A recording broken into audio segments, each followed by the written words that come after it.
जी हमारी बिटिया की ग्रेजुएशन तो हो गई है, बैंक एग्जाम की तैयारी में लगी है। एक बार एग्जाम दे चुकी है, लिखित परीक्षा तो क्लियर कर ली थी, पर इंटरव्यू राउंड क्लियर ना कर सकी। अब फिर से दोगुनी तैयारी के साथ एग्जाम देगी। प्राची के पिता आलोक जी लड़के वालों से बोले, अगर आप लोगों की सहमति हो तो अभी बच्चों की सगाई कर देते हैं। प्राची के एग्जाम के बाद शादी का मुहूर्त निकाल लेंगे।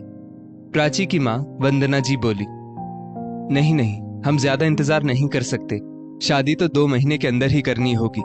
सचिन की दादी की तबीयत बहुत खराब है, उनकी अंतिम इच्छा तो बस पोते की बहू देखने की है। हमारे यहाँ कोई बंधन नहीं है। प्राची बिटिया शादी के बाद भी बैंक का एग्जाम दे सकती है, हमें कोई ऐतराज नहीं है। हम बहू बेटी में फर्क नहीं करते। सचिन की माँ शीला जी बोली, ठीक है, हम आपस में बात करके कल सुबह आपको जवाब देते हैं। प्राची के पिता लड़के वालों से बोले, आज प्राची को लड़के वाले देखने आए थे। अच्छा घर परिवार, अच्छे लोग थे, किसी बात की कोई कमी नजर नहीं आ रही थी। सचिन और प्राची ने पहली मुलाकात में ही एक दूसरे को पसंद भी कर लिया था। लड़के वालों की तरफ से उनकी बस एक ही शर्त थी, चट मंगनी पट ब्याह होगा। सगाई और शादी के बीच लंबा समय नहीं रखा जाएगा। क्या करें, कुछ समझ नहीं आ रहा। लड़का और परिवार हर लिहाज से अच्छा है, आर्थिक स्थिति भी मजबूत है, पर यह भी बात है कि शादी के बाद परीक्षा देना आसान बात नहीं है। यहाँ तो परीक्षा के वक्त नाश्ता खाना सब समय से हाथ में पकड़ाया जाता है। ससुराल में एक पत्नी एक बहू की जिम्मेदारी भी तो निभानी होगी। कितना भी कह लो, पर बहू से उम्मीद तो सबको रहती ही है। प्राची की माँ वंदना जी बोली, कह तो तुम सही रही हो, पर लड़के वालों ने कहा तो है कि शादी के बाद भी प्राची आगे पढ़कर एग्जाम दे सकती है। वो तो सिर्फ घर में बुजुर्ग माँ की तबीयत ठीक ना होने के कारण शादी की हड़बड़ी मचा रहे हैं। मुझे लग रहा है कितना अच्छा रिश्ता हाथ से जाने नहीं देना चाहिए, फिर बाद में बड़ा अफसोस होता है। आलोक जी बोले, प्राची बेटा, तुम्हारी क्या राय है? वंदना जी ने पूछा। जैसा आप लोगों को ठीक लगे, मगर उन लोगों को आगे भविष्य में मेरे जॉब करने से कोई ऐतराज ना हो तो मैं शादी के लिए तैयार हूं। प्राची ने अपनी राय रखी। ठीक है, हम लड़के वालों से बात कर लेते हैं, आलोक जी ने कहा। आलोक जी ने सचिन के पापा को फोन लगाया और अपनी बात रखी। अगर आप लोगों को प्राची की नौकरी करने से कोई ऐतराज ना हो तो हमें ये रिश्ता मंजूर है, आलोक जी ने कहा। लड़के वालों ने सोचा, अभी तो दिल्ली दूर है, अभी तो लड़की ने एग्जाम दिया नहीं है, नौकरी करने की बात तो फिर दूर की है। लड़के वाले भी अपने समाज की इतनी सुंदर, सुशील, संस्कारी व अच्छे खानदान की पढ़ी लिखी लड़की को खोना नहीं चाहते थे। इसलिए उन्होंने प्राची की बात मानते हुए शादी के लिए हाँ कह दी। जल्द ही सचिन और प्राची की सगाई हो गई। सगाई के मात्र 2 महीने बाद ही शादी का मुहूर्त निकल गया। 2 महीने शादी की तैयारी में पंख लगाकर उड़ गए। प्राची शादी के बाद ससुराल की दहलीज पर कदम रखती है। शादी के बाद कुछ समय तो घूमने फिरने में निकल गया। शादी में ली गई छुट्टियों के बाद सचिन ने भी नौकरी पर जाना शुरू कर दिया। सचिन ने MBA की थी, वो एक मल्टीनेशनल कंपनी में जॉब करता था। प्राची बहुत काबिल थी, वो अपने पांव पर खड़ा होना चाहती थी। वो ससुराल में घर के काम के साथ साथ अपनी पढ़ाई के लिए भी वक्त निकाल लिया करती थी। उसकी पढ़ाई से किसी को कोई परेशानी नहीं होती थी, पर ससुराल में किसी को भी अंदाजा नहीं था कि बैंक की बड़ी पोस्ट के लिए आदर्श सुसंस्कारी बहू प्राची का चयन भी हो सकता है। वो दिन भी आ गया जब प्राची को अपनी मेहनत का सबूत देना था, यानी एग्जाम का दिन आ गया। कैसा गया पेपर? पति सचिन ने प्राची से पूछा। अच्छा हुआ, प्रीलिम तो हो गए, अब मेंस की तैयारी भी करनी है। PO एग्जाम में इंटरव्यू भी होते हैं, प्राची ने कहा। सचिन प्राची को एग्जाम सेंटर लेने छोड़ने का काम कर देता। अरे सचिन, सारा दिन अपनी पत्नी की ही नौकरी बजाता रहेगा क्या? कल को बड़ी बैंक अधिकारी बन गई तो ना तेरे ऊपर ध्यान देगी, ना घर परिवार संभालेगी। सचिन की माँ शीला जी उससे बोली। शीला जी के तो सोच सोचकर अभी से हाथ पांव फूलने लगे थे कि बहुरानी अगर ऑफिस निकल गई तो घर के काम कौन करेगा, और अगर बड़ी बैंक अफसर बन गई तो किसी की इज्जत भी नहीं करेगी, पलट कर जवाब देगी। कहीं बहू बड़ी अफसर बन गई तो मेरे बेटे की इज्जत कम ना हो जाए। पत्नियां तो पति से हमेशा नीचे की पदवी में ही अच्छी लगती है। रिजल्ट का दिन भी आ गया। प्राची ने पहला पड़ाव पार कर लिया। वो लिखित परीक्षा में पास हो गई। उसका मनोबल बढ़ गया, लेकिन ससुराल वाले उसकी कामयाबी से ज्यादा खुश नहीं थे, सिवाय उसकी दादी सास कलावती जी के। प्राची अपनी दादी सास कलावती जी की खूब सेवा करती। कलावती जी भी उसे खूब आशीष देती। कलावती जी को जो आदर सम्मान अपनी बहू से मिलना चाहिए था वो उनकी पोता बहू से उन्हें मिल रहा था। कलावती जी प्राची की सफलता के लिए भगवान से दुआएं मांगती। प्राची के आने से कलावती जी खुश रहने लगी थी। उनकी तबीयत में अब सुधार होने लगा। प्राची की सास प्राची की सफलता से डरने लगी। इस पर सचिन बोला, अरे माँ, बैंक की बड़ी पोस्ट पाना इतना आसान नहीं है। हजारों लोग टक्कर में खड़े रहते हैं। 2-4 एग्जाम दे देने दो, धक्के खा लेने दो, फिर एग्जाम देने और आगे पढ़ने का भूत हमेशा के लिए उतर जाएगा। चुपचाप घर में बैठकर गृहस्थी संभालेगी, नहीं तो भविष्य में कहेगी कि आप लोगों ने मुझे पढ़ाया नहीं, मैं तो बड़ी काबिल थी। आप चिंता मत करो, कोई नौकरी वोकरी नहीं मिलने वाली आपकी बहू को। सचिन ने माँ से कहा। प्राची के लिखित परीक्षा में पास होने के बाद ससुराल वालों का उसके प्रति व्यवहार बदलने लगा। अब ना उसे पति से सहयोग मिलता, ना सास से। सबके सहयोग के बिना भी प्राची ने निश्चय कर लिया था कि वो अपनी योग्यता और परिश्रम को बेकार नहीं जाने देगी। प्राची बिना किसी बहसबाजी और तर्क के घर और पढ़ाई दोनों जिम्मेदारियां बखूबी निभाती। सबका विरोध करने के बजाय अपने लक्ष्य पर ध्यान केंद्रित करना उसने बेहतर समझा। किस बात की सजा दी जा रही थी प्राची को, उसे समझ ही नहीं आ रहा था। अपने ही बेगानों जैसा व्यवहार करने लगे थे। हर काम में कमी निकालना और प्राची को गलत साबित करने में सब लग जाते थे। बेमतलब के फालतू के कामों में उसे उलझाए रखते, जिससे उसको पढ़ने का समय ही ना मिल सके।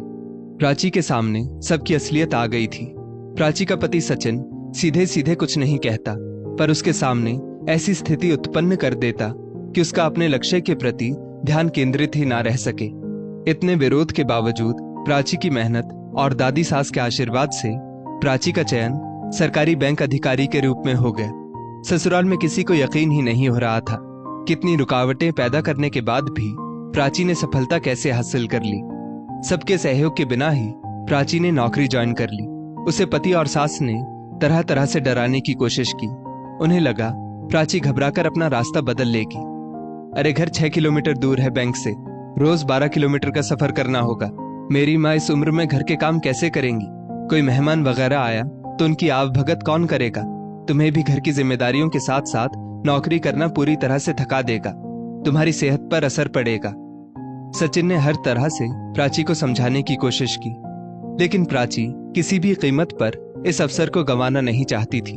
वो जानती थी कि अगर लक्ष्य सही है तो बस आगे बढ़ो, पीछे तो कतार वक्त के साथ आ ही जाती है। सचिन रिश्ते में अपने कंट्रोल को बनाए रखने के लिए हमेशा प्राची को महसूस कराता कि वो घर और बैंक ढंग से एक साथ संभाल नहीं सकती। एक दिन प्राची ने पति, सास, ससुर सबसे कहा, मैं आपसे कुछ कहना चाहती हूँ। आशा करती हूँ आप लोग मुझे धैर्य के साथ सुनेंगे। जिस तरह एक बहू से ससुराल वालों को उम्मीद रहती है, उसी तरह एक बहू को भी परिवार से कुछ उम्मीद होती है।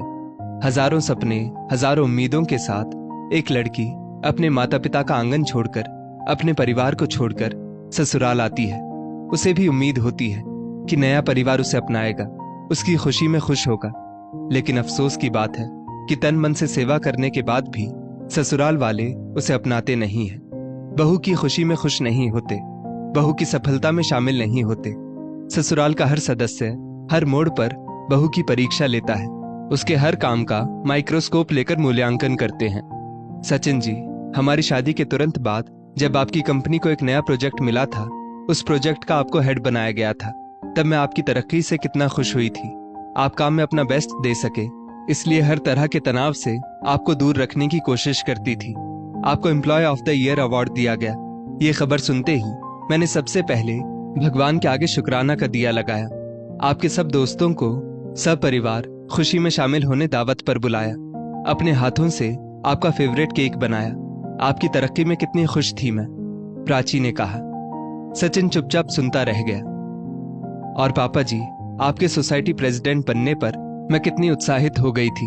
हर रविवार को हमारे घर होने वाली मीटिंग में खुशी खुशी सबके लिए चाय नाश्ते की व्यवस्था करती हूँ, क्योंकि मैं सबके सामने आपका मान रखना जानती हूँ। सोसाइटी में मनाए जाने वाले हर कार्यक्रम की रूपरेखा बनाने में भी मैं आपका पूरा सहयोग करती हूँ, ताकि आपकी प्रेसिडेंटशिप की सब तारीफ करें। और मम्मी जी, आप हमारे समाज की महिला मंडल की सेक्रेटरी की पोस्ट के लिए चयनित हुई। मैं आपके लिए कितना खुश थी। टीम डिक्लेयर के समय खुशी खुशी आपकी कितनी फोटो अपने कैमरे में कैद की। मैंने धन्यवाद स्पीच तैयार करने में आपकी मदद भी की थी। मैंने आपको हमेशा प्रोत्साहित किया ना कि आपके सामने रुकावट पैदा की। आप लोग मेरी सफलता से परेशान क्यों हैं? मेरी खुशी में खुश क्यों नहीं हैं? मैं नौकरी के चक्कर में अपनी घरेलू जिम्मेदारियों से मुंह नहीं मोड़ना चाहती। मैं घर और नौकरी दोनों पर ध्यान देना चाहती हूँ। बस मुझे आप लोगों का थोड़ा सहयोग चाहिए। मैं भी आपके परिवार का हिस्सा हूँ, तो अपने परिवार से सहयोग की मांग रखना गलत है क्या? मेरा परिवार अभी भी मेरी प्राथमिकता है, पर मुझे अपनी पहचान बनाने का मौका मिला है, तो मैं इस अवसर को गंवाना भी नहीं चाहती। मुझे मेरे परिवार के साथ साथ अपनी शिक्षा का उपयोग करने का अवसर मिल जाए तो मैं संतुष्ट जीवन जी सकती हूँ। ऐसा अवसर बहुत कम लोगों को मिलता है। ये सब आप लोगों के सहयोग के बिना संभव नहीं है। ससुराल वालों से सहयोग ना मिलने के कारण ही कई काबिल औरतों को अपने करियर या शादी में से किसी एक को चुनना पड़ता है, जिससे वे किसी भी परिस्थिति में खुश नहीं रह सकती। सचिन जी, अगर पत्नी भी नौकरी करती है, समान रूप से जिम्मेदारी निभाती है, तो खर्चे वहन करने के साथ साथ बचत भी की जा सकती है। बहू भी परिवार का हिस्सा होती है, उसकी खुशी का ध्यान रखना भी ससुराल वालों का फर्ज होना चाहिए। प्राची ने कहा। हाँ प्राची, तुम बिल्कुल सही कह रही हो। जब एक पत्नी अपने पति की छोटी से छोटी कामयाबी पर खुश हो सकती है, तो एक पति पत्नी का सपोर्ट सिस्टम क्यों नहीं बन सकता? जीवन साथी का मतलब ही है जीवन के हर मोड़ पर साथ देना, सहयोग करना, खुशी हो या गम, एक दूसरे के साथ खड़े रहना। अब मैं तुम्हारे सपनों की राह में रुकावट नहीं बनूंगा। सचिन ने कहा। हाँ बहू, तुमने सही कहा। हम एक परिवार हैं। सास ससुराल में बहू की माँ होती है। जिस तरह एक माँ अपने बेटे की कामयाबी में खुश होती है, उसी तरह उसे बहू की कामयाबी में भी खुश होना चाहिए। अब प्राची के ससुराल में सब रुकावट बनने की बजाय प्राची का यथासंभव सहयोग करने लगे, क्योंकि सब समझ चुके थे कि बहू भी परिवार का महत्वपूर्ण सदस्य है। जिस तरह बहू ससुराल के प्रत्येक सदस्य की तरक्की में अपना पूरा योगदान देती है, उनकी खुशियों में खुश होती है, उसी तरह ससुराल वालों को भी बहू का सहयोग करना चाहिए। दोस्तों, शादी के वक्त ससुराल वालों को लड़की वालों से किसी भी प्रकार का झूठ नहीं बोलना चाहिए। शादी के बाद बहू परिवार का हिस्सा होती है। उसकी व्यक्तिगत तरक्की में उसका सहयोग करें, ना कि उसके लिए जानबूझकर रुकावटें पैदा करें। इस स्टोरी को लेकर आपकी क्या राय है? नीचे कमेंट करके जरूर बताइएगा। और ऐसी ही और भी बेहतरीन वीडियोस के लिए हमारा पेज जरूर फॉलो करें।